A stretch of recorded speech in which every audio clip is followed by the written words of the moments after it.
All right, so, wow, you can't see anything. Just a second. So we're going to have our exam on the 24th of this month. Maybe we'll have one on the 24th of next month too. I don't know, but definitely the 24th of this month. And we'll see what we get through. I plan on it covering through chapter 4. Okay, so through moments. All about moments. All right. So yeah, it'll be chapters 1 through 4. Are you going to go over the right-hand rule for moments? I am going to go over the right-hand rule. Because that was a little confusing. Yeah, it sounded like it was a little confusing on Friday. So Did you watch I thought Todd did a good job, though. Yeah. For jumping into the middle of our mess. Nice. So he's a really nice guy, really experienced. I heard somebody talking about a master's in robotics. He has one, so if you're interested in that, chat with him. So let's talk about moments. Today we're going to jump around a little bit in the book.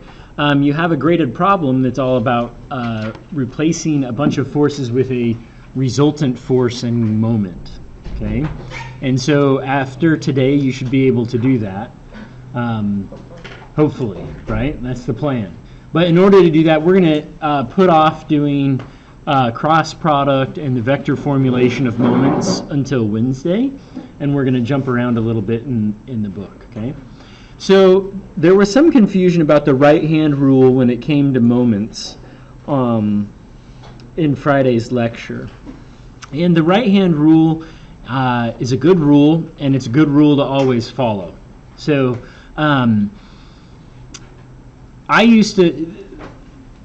the way Todd was approaching this is he says, look, if I've got this point, I think he called it point P, and then we have some lever arm, right, that's a distance off, D, or L, I can't remember what he called it, and then we have this force, right, that's going to cause some moment. So basically, I think the easiest way to think of a moment is a twisty force, okay?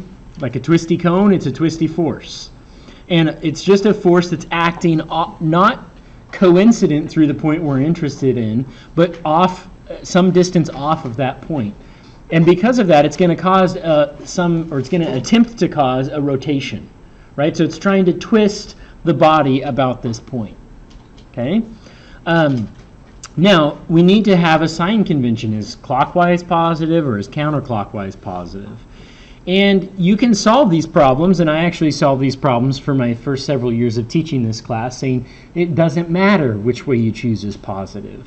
Because it doesn't, and that's the approach Todd was taking, is choose whichever way you want to be positive and then stick with it. So if I said, well, clockwise is positive, right, then that would mean if I put a second force here, F2, that would be have a negative sense to it, right? But this choice is completely arbitrary. So I could just as likely say, well, this is positive, and now F2 would have a positive sense, and F would have a negative sense. And it really doesn't matter for solving the problem which way you choose is positive. However, since we talk about the right-hand rule a lot, and since we use right-handed coordinate systems, and we're frequently doing problems where we say X is that direction and Y is this direction, then it would make sense in a right-hand rule to say if I stick my fingers in the direction of X and I curl towards Y, then my thumb sticks straight up. And wow, my fingers are decently clean today. That's nice. And that would be a positive Z. All right. And so in that sense, then counterclockwise is going to be our positive direction. All right. And so I actually tend to do that. I say that counterclockwise is positive, and that's just to follow the right-hand rule. To be really clear, though, and I'm going to encourage you all to do this, right? So I'm encouraging you all, always use counterclockwise as positive. However, in 2 dimensions, it doesn't matter which direction you choose as positive. However, I'm telling you, if you're doing this, choose counterclockwise. Okay, and it will just keep everyone happy. right-hand rule fanatics and not alike. If you always choose counterclockwise as positive, you'll be fine. Yeah. So viewing it as a, as you say, twisty, turny kind of force on it, is that gonna, if you say counterclockwise is positive, is that gonna get you in trouble when it's like more complex shapes and there's forces coming at different angles? No, so this is just in 2 dimensions. Okay. So it's all flat. So there's nothing. You can have different angles and stuff, but there's nothing more complex than twisting in this plane. Okay. In 3 dimensions, we're gonna do a whole different thing. Yeah. Are you recording? I think I am. Yeah, I am. I'm 5.5 minutes in. Just making sure. Yeah, no, I appreciate that. Thanks for checking. Sometimes it shows a little red dot instead of the camera, so that's why. Yeah, no, I think we're good. Okay, that's where some of the confusion is coming in from me, because in past classes I've taken with you, you've always said kind of clockwise is positive, but he was defining clockwise as positive. Yep. Which is, I guess it doesn't matter, but that was just a little bit. Right. Yeah, in 2 dimensions it doesn't matter. But I understand where your confusion's coming from, and so just to take that away and not worry about it, we're going to always say counterclockwise is positive. Yeah, Sean. I don't know if I'm the only one, but I'd like to know what the actual definition of a moment is. We'd like to know what the actual definition of a moment is. Twisty forces.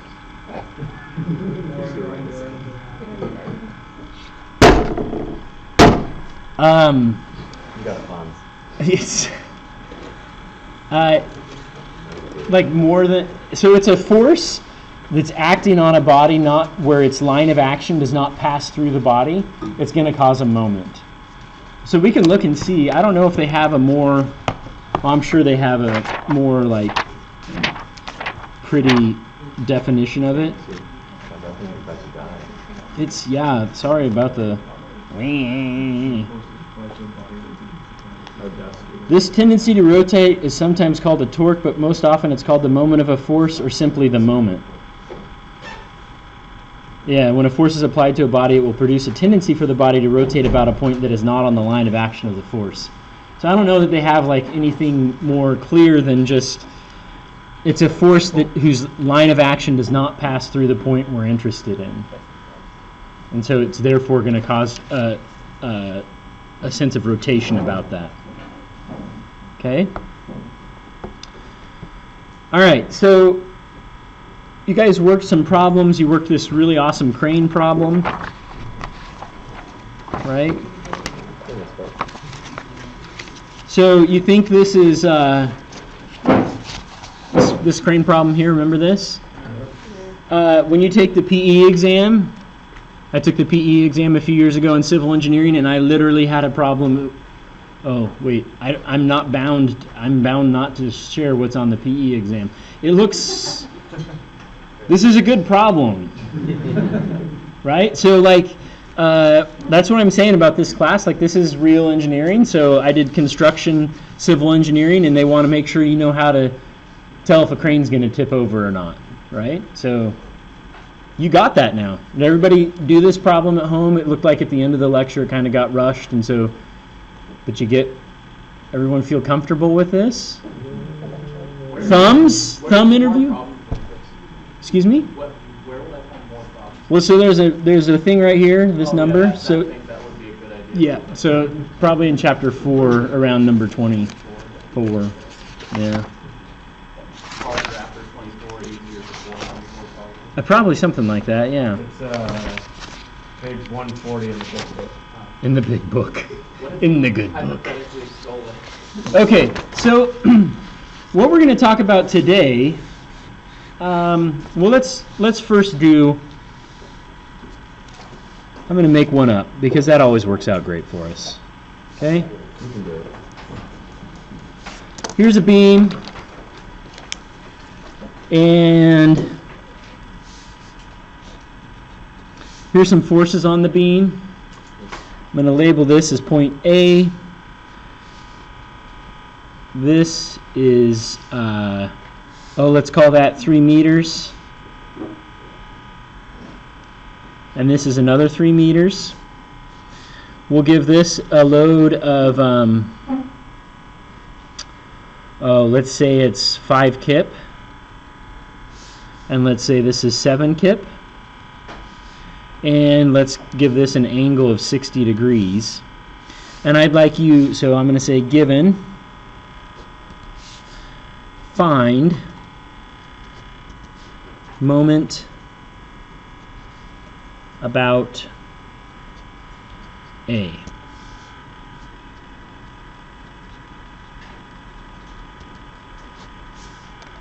By the way, Travis and Sierra, thank you for being in the lecture, and I believe both of you can supply a force greater than 20 newtons. It's so sweet. It's like, what is that, like 5 pounds maybe? Yeah. So, I know you guys have been eating your Wheaties. All right, so everybody know how to do this? Yeah. Okay, which way are we going to say is, which direction does this, does the 5 kip cause a positive or a negative moment? Negative, right? Because it's in the clockwise direction. And the way you figure that out, if you're confused, this is often a good trick, is you put your pencil on the point you're interested in, and you push in the direction of the force, and you watch which way the page moves, right? Because sometimes you have a hard time. Ready? I'm going to show you again. You put your pen where the point is, you push in the direction of the force, and you get this sense of rotation. So, what do you think about the 7? Which direction are we going to spin? Positive, right? Okay. And how much of the 7 really points in the positive direction? 7 sine 60, I think, right? This portion, the vertical one. Okay. All right, so I'm going to give you a minute to work that problem while I work on the computer here. So the way I do this is I write a summation sign, sum of the moments, subscript the point about which I'm taking the moments. So that'd be A in this case. And I like to put my counterclockwise curly with a plus sign so that I know I'm saying counterclockwise is positive. Okay? And this is going to be equal to 5 kip. Man, Todd had nice units. Whew. He was really good about always showing his units in every step. I was impressed. Times 3 meters. Okay. Minus 7 kip. We decided it was sine 60. Right? Times its lever arm, 6 meters. Yeah, Sean.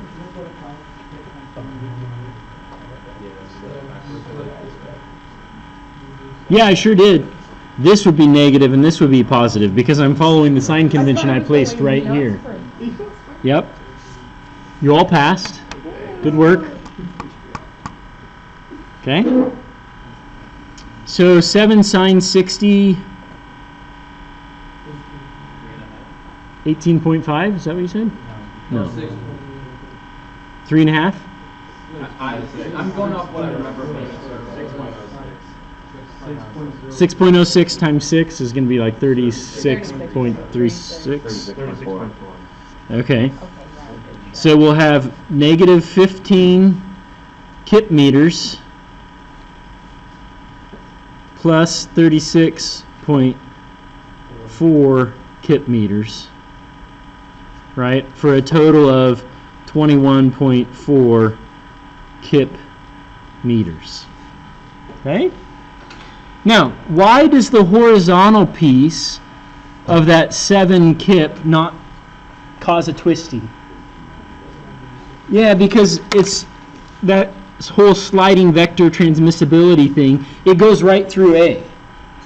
So, does it matter that it's there? Yeah. But does it matter in the sense of twisties? No. Like, have you ever taken a bolt, right? I undid a big bolt this weekend. Had to use like a 4-foot long bar. It was really fun. And A moment about the box. isn't this a good wrench? Okay. Yep. And when you put a wrench on a bolt and you're going to undo it, you push right here, right? And it causes it to undo? Yeah. Yeah. Yes. Right? That's not at all where you put it, right? Because that doesn't cause any twisty. And we got to cause some twisty. So we put the force out here where the lever is biggest.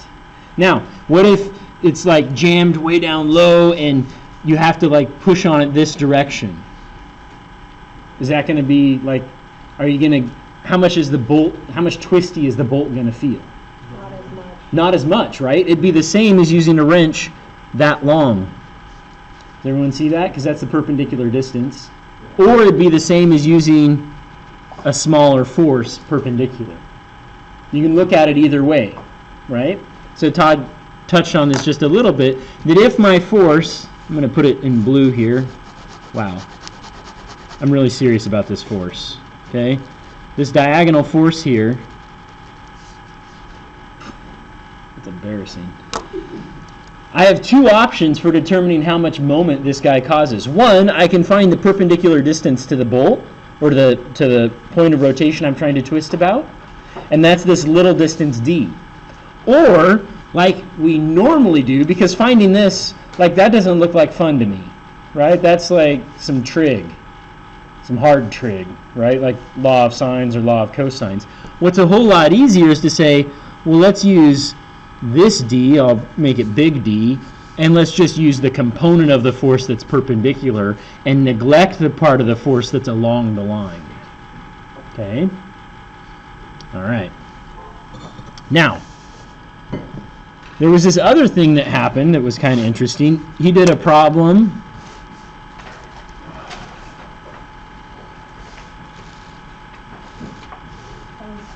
that looked like this, right? And there was some force like that. And maybe we'll make it 3, 4, 5 triangle. And let's say it's 50 newtons. No, this is my problem. Okay? And I want you to sum about A, which is up in the corner.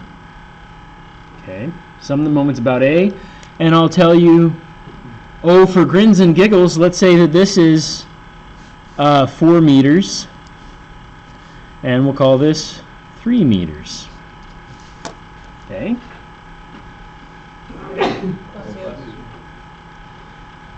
So now, if I sum the moments about A, I'm going to say counterclockwise is positive. Let's see, I have 50 newtons times, some distance there. It's probably 5 meters, and it's probably perpendicular. Okay? But let's just say we don't see that. Okay? This is a hard distance to figure out. What's going to be a whole lot easier? And the way I'm going to tell you, always solve these problems. Don't find this distance. Don't solve them that way. Okay? You can sometimes, when you're grown up, right? When you're all grown up and you just have no confusion ever about moments, go ahead and solve them that way. Until then, I'm going to coach you to find one way to solve the problem and use it until you're bored. I mean, just until it's mindless when you apply it. Does that make sense? So we could talk about all the different ways to solve it, and I think you'd be confused, right? I'm going to prefer that we just talk about one way to solve it. So the one way we solve this problem is we break it into its components, horizontal and vertical. Okay?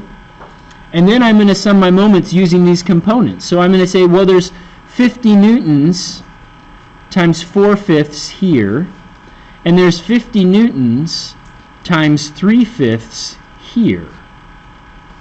Okay? So this guy causes a positive rotation, it looks like. So it'd be 50 times 4/5, I believe that's 40 newtons. And the distance off of A, what's the distance off of A? How come it's not 4? Yeah, because we're looking for the perpendicular distance. So we're looking for this distance here, which is 3 meters. And then we'll have 50 times 3/5,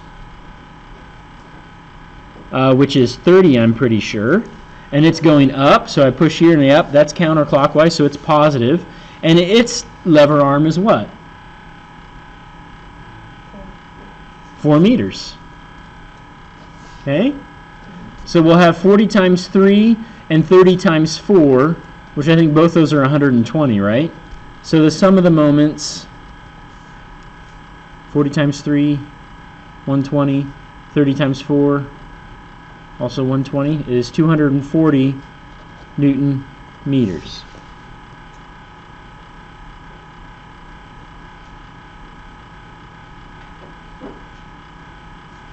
So did we end up perpendicular here? No. Okay. 240, oops, sorry, I went off the page. Sorry about that. All right. Y'all feel thumbs up, thumbs down on two-dimensional moments. All right, we're going to move on then.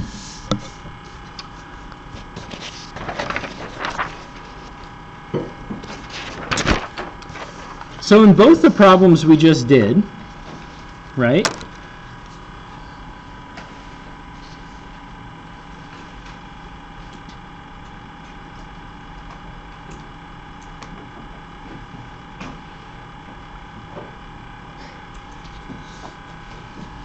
We're going to go back to chapter 2 for a second.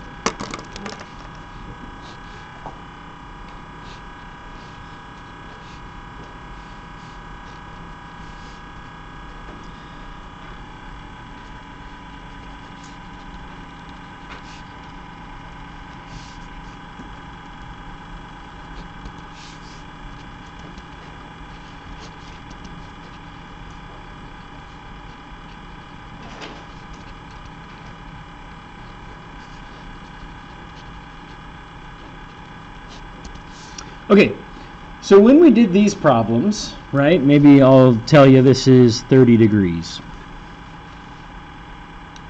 When I asked you to find a resultant force for a system of forces, what did you do?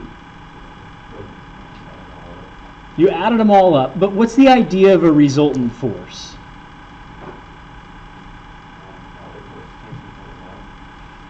Sort of. But like, if I said, I want you to find its magnitude and direction,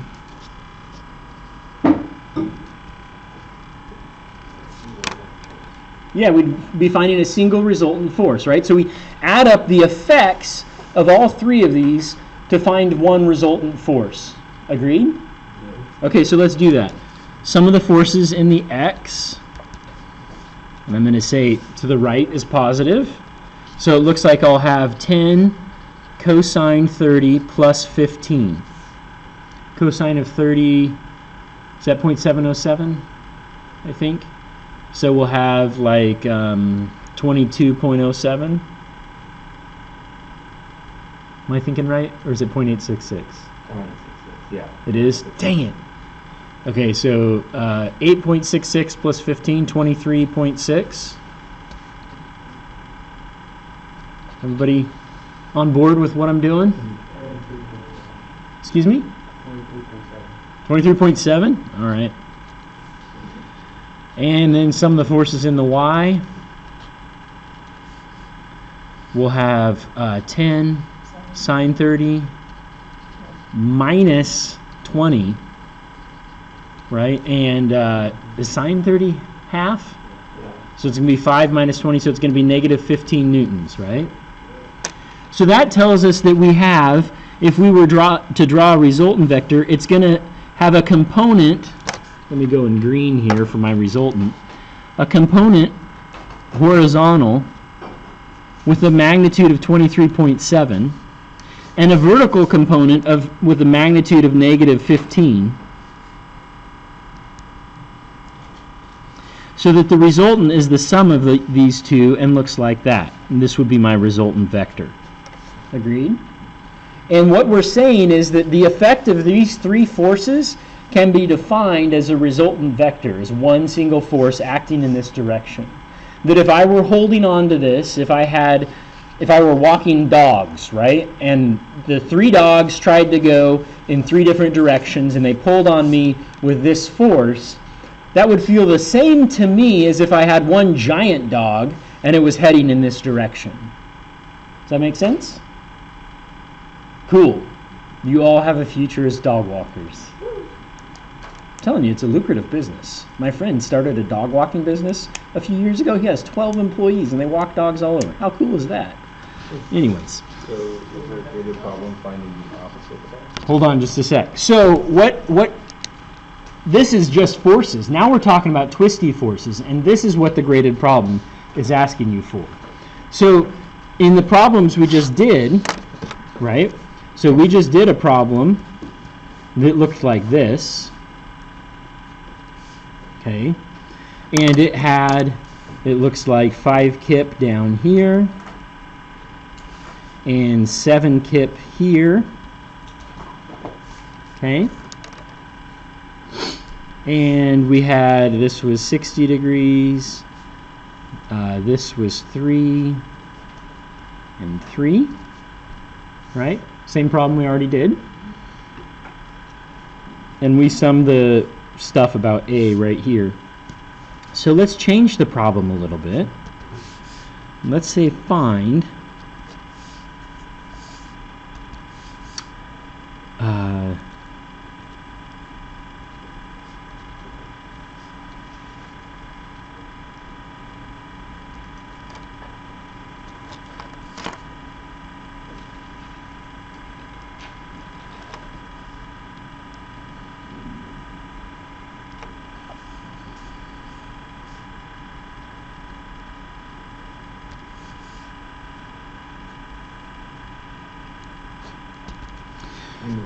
yeah.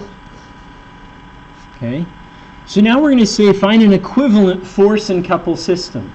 So this is the same thing as we did above, where I said, hey, find me the resultant vector. That's just saying find me a single force that will feel just like these 3 forces.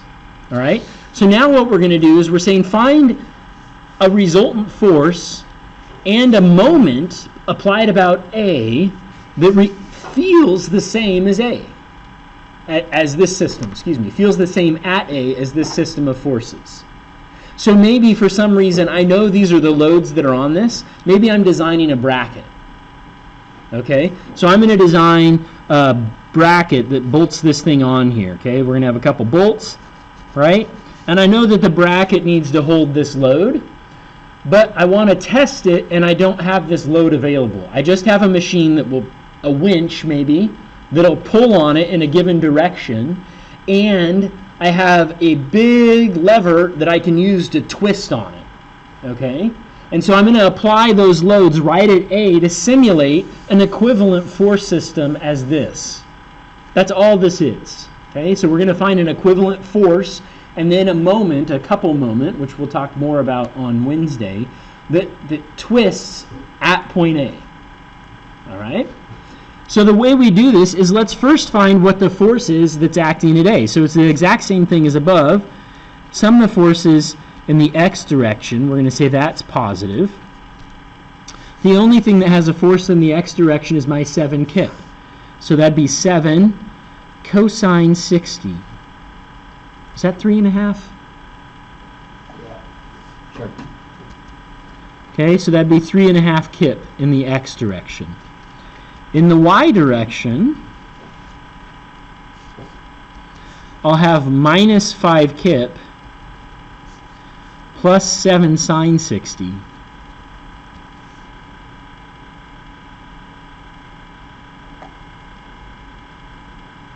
Which is 6.06, so it's going to be 1.06. Is that right? Yep. Okay.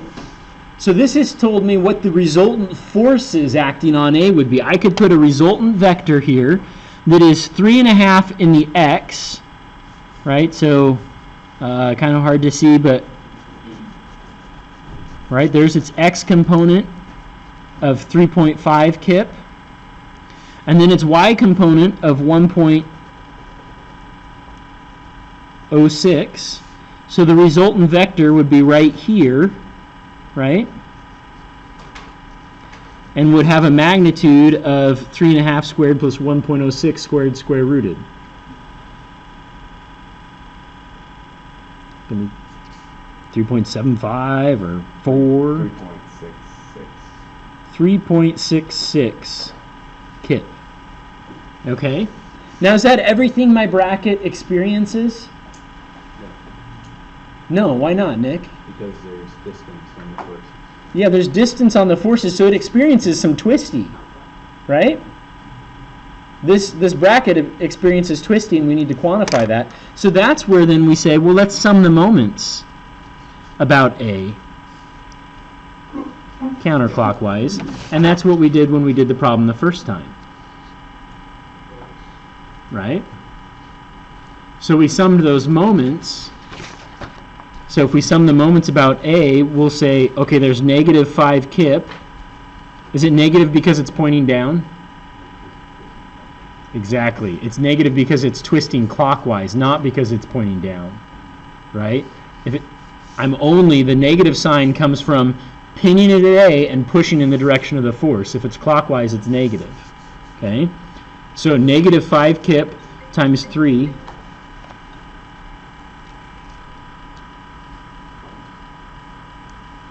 meters plus 7 sine 60 times 6 meters, which yielded me 21.4 kip meters.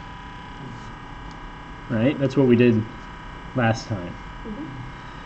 So what I could do is I could say, okay, the equivalent then at A, I'll put my little bracket on there, the equivalent loading, yep, the equivalent loading at A is going to be a single force of magnitude 3.66 kip, okay, and then a twist, which I just do a curly, a twisty moment of 21.4 kip meters. Okay? And that's what we would call an equivalent force couple system. You all right with that? Is there a good way to draw that curly arrow? Like, because like the vectors are off the scale based on their length. Yeah, no, there's no scale to it. The direction of it's important. Right. But no scale to it. Okay. Yep, the curly, because what this is actually representing is a vector coming out of the page, right? So this is just giving you the sense, the moment is actually coming out of the page here, following the right-hand rule. If I curl my fingers in the direction of my curly, my thumb's coming straight up. So that's actually where the vector moment is coming out of the page, okay? So the curly just tells us whether it's into the page or out of the page. Yeah, Sean? How would you know the answer to the problem compared to the Yeah, so I believe this is only part of the solution, right? Okay, so this is the first half of the graded problem, is to find this. So you have a bunch of different forces, and you're supposed to find a single force and a couple. Okay, so the moment and the force about that point. Now, you could also do this by just using a single force, just using my 3.66 kip. Anyone have an idea how?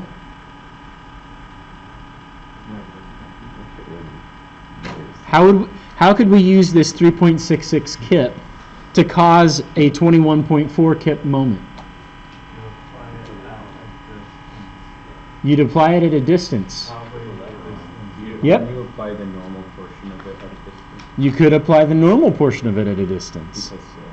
Well, you could do it a bunch of different ways. So this is, your book has, like, section 4.7 is force simplification to a force and moment system.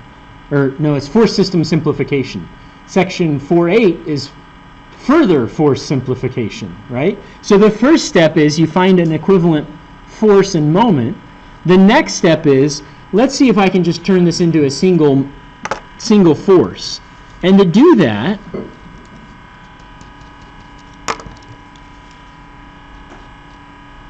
here's my bracket, right? I know the bracket needs to experience 3.66 kip in that direction. So one thing I could do is I could apply that,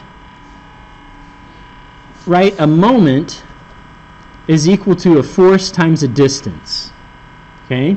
And I know that I need a moment of 21.4 kip meters, and I know that I need to use the force of 3.66 kip and multiply it by some distance, right? So this is the type of math that you use in engineering right here. This is not calculus. This is algebra. And you use it all the flipping time in engineering. Like, I probably use math like this 1,000 times to 1 for calculus, right? So be really good at this and be rusty on calculus, okay? So, what's D then? 5.85, okay? Where would that D have to be?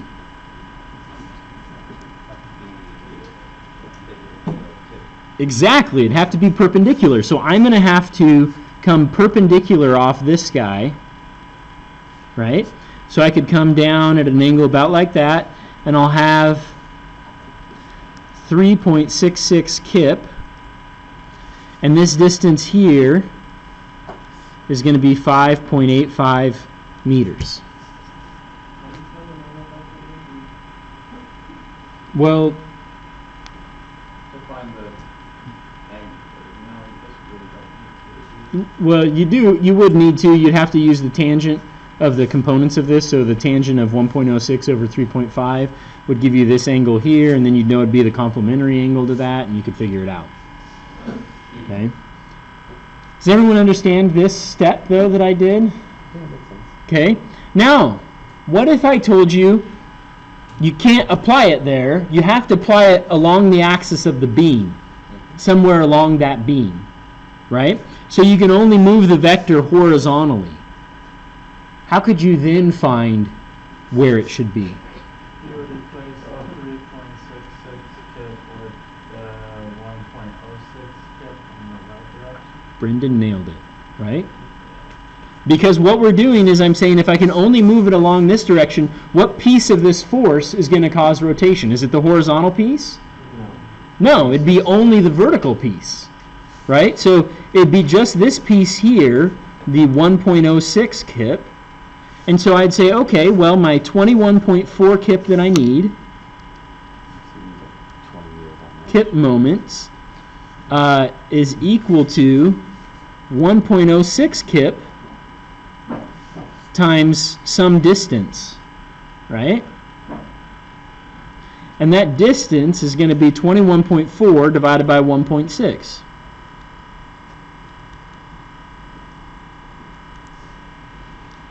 Which is 20 something? Basically, 20.2. 20.2 meters. Okay? How about this? I want you to do the same problem that I just did, only you can only move the vector vertically, right? So we can only move the vector up and down the wall. So figure out the distance I need to move it up or down, and tell me whether it's up or down on the wall.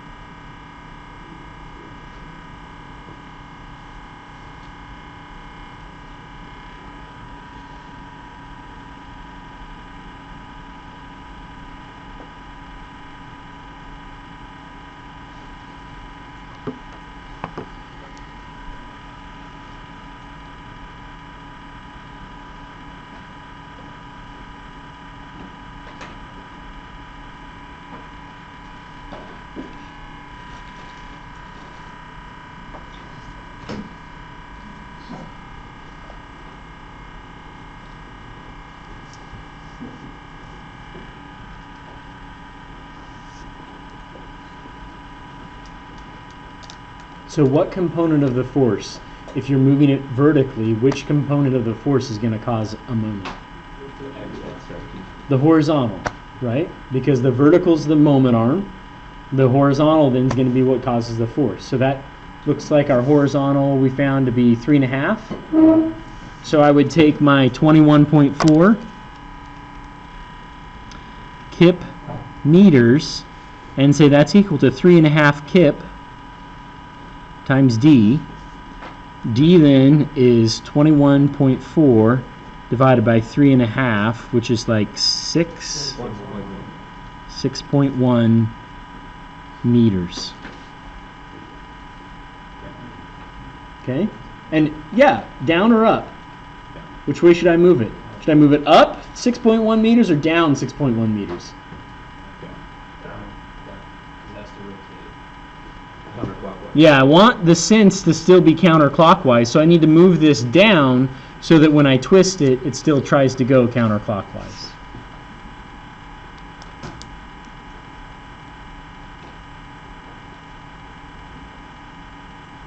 All right?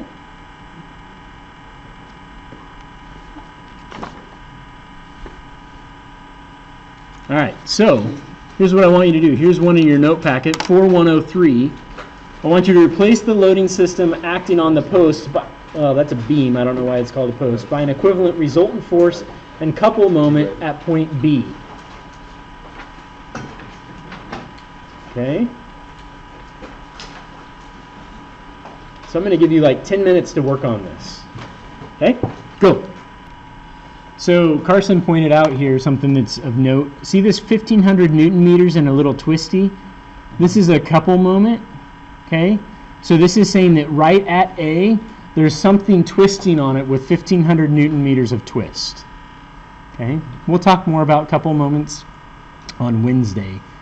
But for now, Do you add the 1500 meters to the moment created by the 300 meters, or is the 1500 meters what's caused by those 300 meters? nope, you'd add that moment. So 1500 Newton meters is just a couple of twists. Doesn't matter where it's applied. Okay? Maybe we'll get to it today. We'll see. Seems like we'll spend a couple moments. All right, so I start this problem by summing the forces in the x direction. Okay? Looks like I'll have 650 sine 30 minus 500 cos 60. 75 newtons. What's that? 75 newtons. Oh. 75 newtons. Did someone have a question over here? Yes. Good? Okay. 325 newtons. 75 newtons. And that's in the positive, right? Yes, better than that. Okay. And then I'll sum the forces in the y direction. Minus 650 cos 30 minus 300 minus 500 sine 60. Would Negative 1296. negative 1296 newtons. Anybody else get that number? Yes. Being translated. That's, You have like an oracle.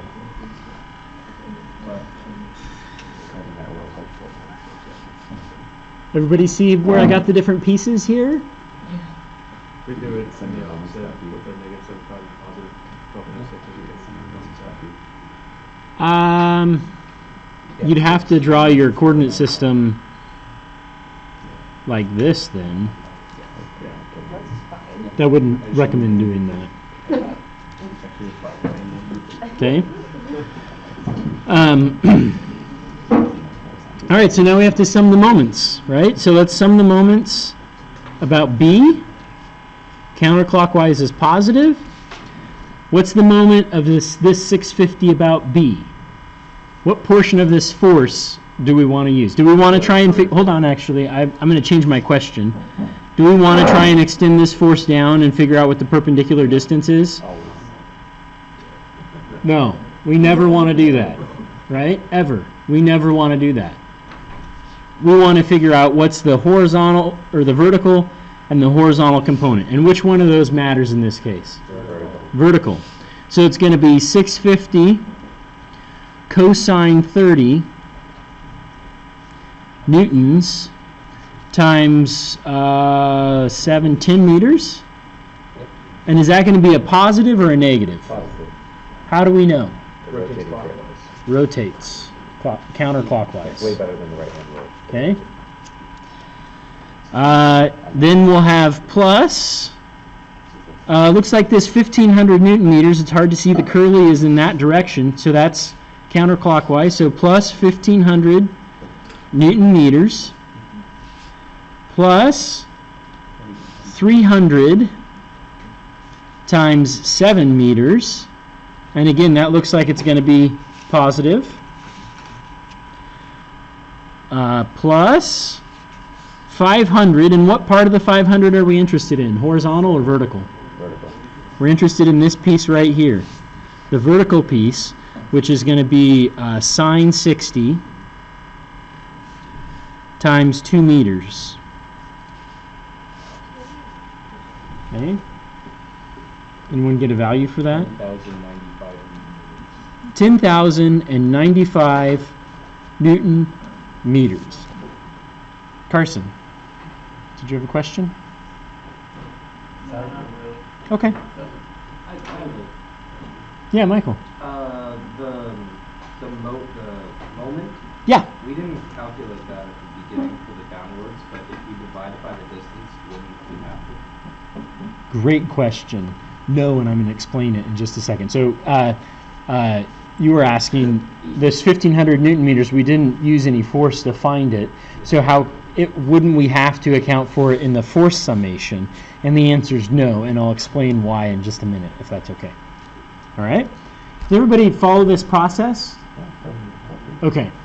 Then I'm going to answer Michael's question now about couple moments. All right, so what is a couple moment? A couple moment is a twisty with no force. And the way we get it is we say, has anyone ever tapped something, like cut threads in a hole? So a tap is, it looks a little bit like a drill bit, but it looks like a drill bit mixed with a bolt. Okay, and they're very hardened and they're sharp, and you drill a very particular size hole, and then you screw the tap in, and what it does is it cuts and forms threads. And so then you can screw a bolt into steel, right? That's how you get threaded holes in steels. You use a tap to do that. When you use a tap, they're very brittle and they can break really easily. And so you use a T-handle, ideally. Okay?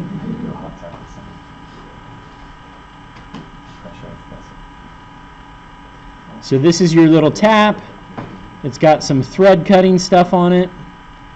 And you're going to put it into a little hole right there, and it's going to cut the threads. Okay? And you use a T-handle, and what you do is you apply maybe 5 pounds this way and 5 pounds that way. Okay? So let's calculate. Let's say this is 5 inches on this side and 5 inches on this side, right? The sum of the moments here would be 5 times 5 inches, and we'll call this A. The sum of the moments about A, counterclockwise is positive, would be 5 pounds times 5 inches plus 5 pounds times 5 inches, right? Or it looks like we have 50 inch-pounds of force, all right? But if I sum my forces, let's say we'll make our coordinate system like this. Here's X, here's Y. What are the sum of the forces in the X direction? Not a trick question. 0. Yep. Some of the forces in the Y direction, I have 5 inches or 5 pounds in the positive direction and 5 pounds in the negative direction for a net of 0. So the reason we use the T-handle is that we're applying a pure twist now. Okay? If instead of using the T-handle, maybe I couldn't find my T-handle, so I throw a wrench on it.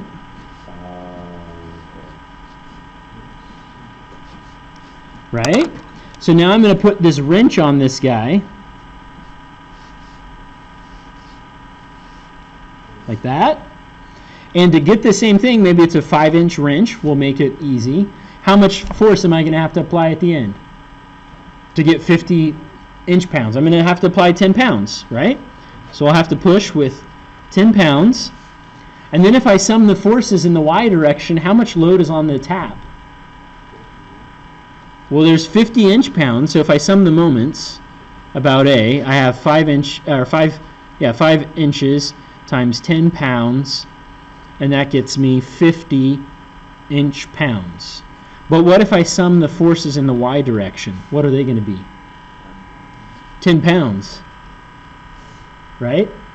So now I'm not only twisting my tap, but I'm shearing it as well. And this force combination might break it, whereas this one wouldn't as likely. Does that make sense? Okay?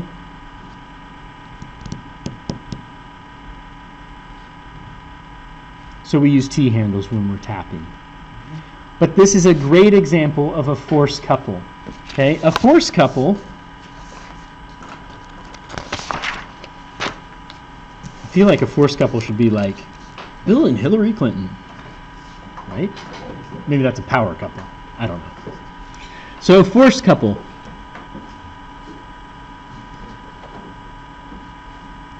Okay? Real quick, sorry. Yeah. Going back to the first drawing where you pointed out you didn't want you finding the direct distance to the force perpendicular. If you want, that one. If you hypothetically did do that, would you just take that force completely out of the summation of forces x and y and just No. add it to the end, or what would you do? You'd still have to have that force in x and y. That would just... So Carson's asking if you found the perpendicular distance instead of doing this, you'd have to do all the same work for the forces. It's just the moment distance, you'd use this d and the full 650 newtons rather than just the vertical piece and the horizontal d. So don't do that. Okay, so force couple system, 2 is made of 2 equal and opposite forces.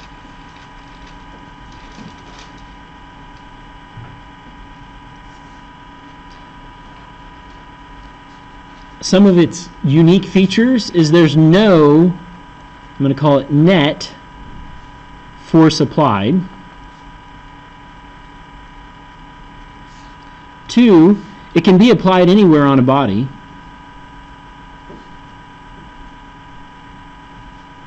Or it can move around without changing its effect.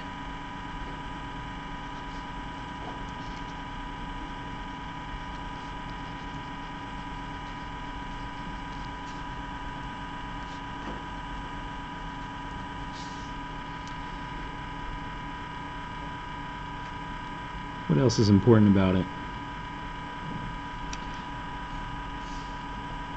I think those are the 2 main things.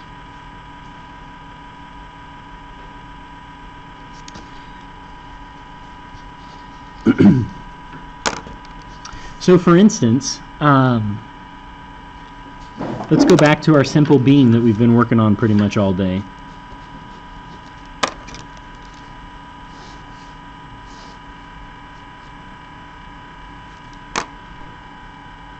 I'll put one more.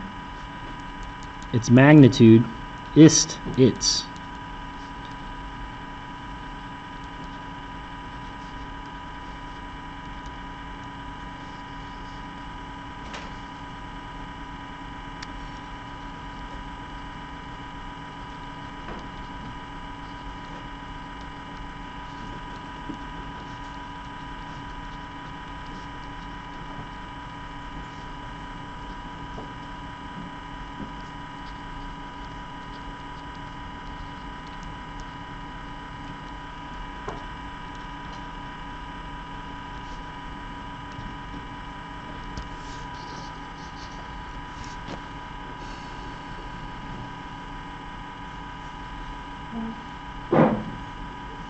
So that says its magnitude is the magnitude of one of the forces times the perpendicular distance between them. So what I mean is that if I put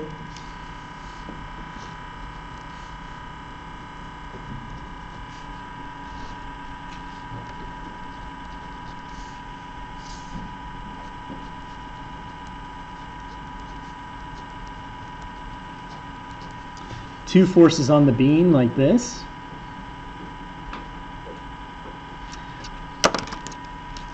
The sum of the forces in the y direction is 0, right? I've got 50 up and 50 down. So that's 0.1, no net force applied. Okay? Now, let's say we want to sum the moments about A. Okay, so let's do that. Sum the moments about A, we're going to say counterclockwise is positive. Then we're going to have minus 50 times 3 plus 50 times 6. Right? So that looks like minus 150 plus 300, or the total it would be plus 150 Newton meters, right? Everybody okay with that? Now, I could also, let's go to point 3. Its magnitude is the magnitude of one of the forces times the perpendicular distance between them. If I just did that, let's say I summed the force about this point B right here, or sum the moments about B. The sum of the moments about B would just be 50 times 3, 150 Newton meters. Okay? Is that all right? Now let's say I change this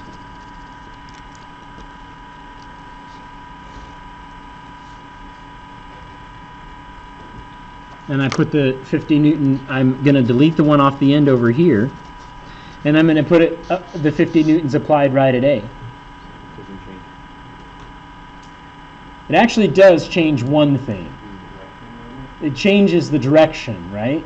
Because before I had it this way and it had a positive sense. Now it has a negative sense, right? But what would the sum of the moments be about A still? It'd be 50 times 3 negative, or 150 Newton meters. And in fact, we call a couple moment, we would actually define this as, rather than two forces, we can also denote it as a curly, just like this, and say it's 150 Newton meters, right? And then these two forces disappear. Because the forces don't actually have any effect, right? They do if we actually slice the beam open and look at it, but looking at how if we can assume the beam is a rigid body, they have no real effect if all we're concerned about is what's happening at A. It doesn't matter. It's 150 Newton meters of twist because the 50 up and the 50 down cancel each other, right? So we're just left with this 150 Newton meter twist, and this is a couple moment. And this is a free vector. We could move it anywhere. We could apply it here, there, there, there, there, there. It wouldn't matter because the forces always cancel each other and the moment's going to stay the same no matter where you sum it about. Carson. So you said that both of them are 150, but one of them's negative 150. Correct. Yep. That one's negative 150. Okay, so it's the absolute value of 150 is what you're saying? Well, no, I'm just saying that the only thing that changed is the sense of it, is the twist. That's all the negative tells you, is the direction. So they're the same. Yep. Okay? So when you're trying to identify couple moments, you need to be looking for forces that are equal and opposite in direction. So if we look in your homework packet here at 481, there are two couple moments here. Can you identify them?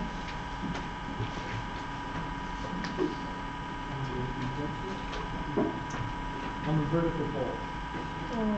There's one there, and there's one on the horizontal, right? Because this force and this force, the two 80-pound forces, are equal and opposite. This force and this force are equal and opposite.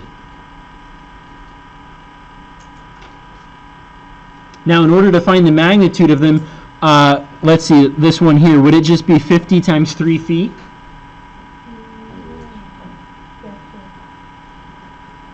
No, just Yeah, why not, Sierra? you need the component. Yeah, so we'd need to find the perpendicular distance, right? So the perpendicular distance is this line. This we know is 3 feet. And we know this angle is 30 degrees, right?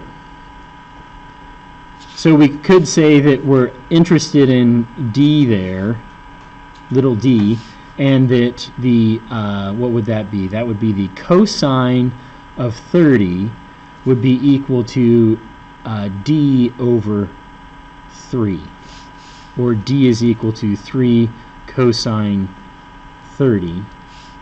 And then we could multiply that times our 50 pounds, 3 cos 30 times 50 pounds, to give us the magnitude of that couple moment. Or, since I kind of said never find D, how else could we do this? Let me redraw it.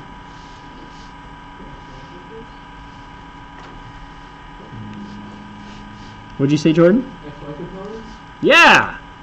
So I could say, well, there's a force here, like that, and a force here, like this, and then I could break it into 2 additional couples, right?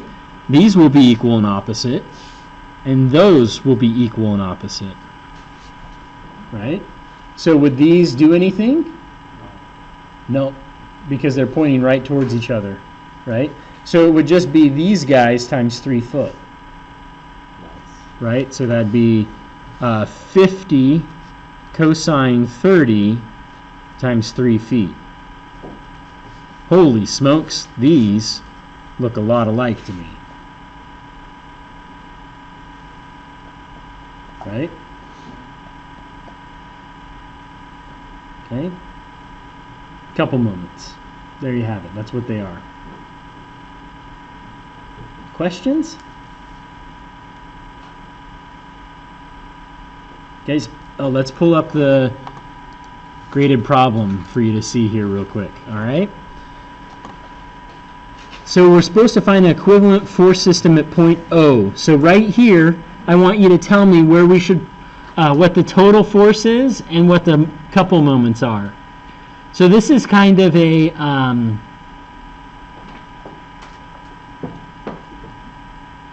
want you to do this using a scalar analysis. Right? So these 400 pounds, this 400 pounds is going to have a twist about both the y and the x-axis. Can you see that?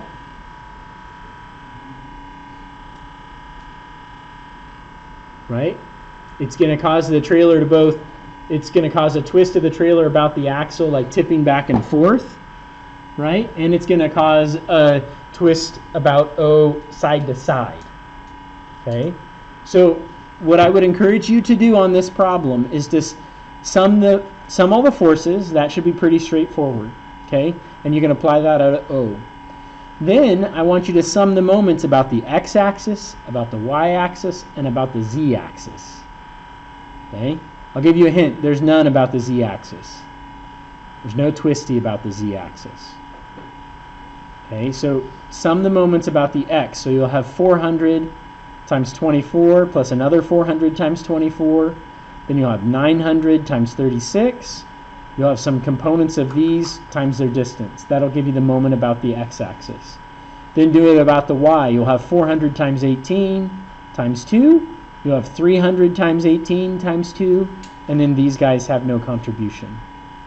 All right? And then the last part is I want you to find a force system where the single force specifying the x and y coordinates of the point where the force's line of action intersects the xy plane. Okay, so this is finding it. This is the further simplification of a force system. Okay? All right.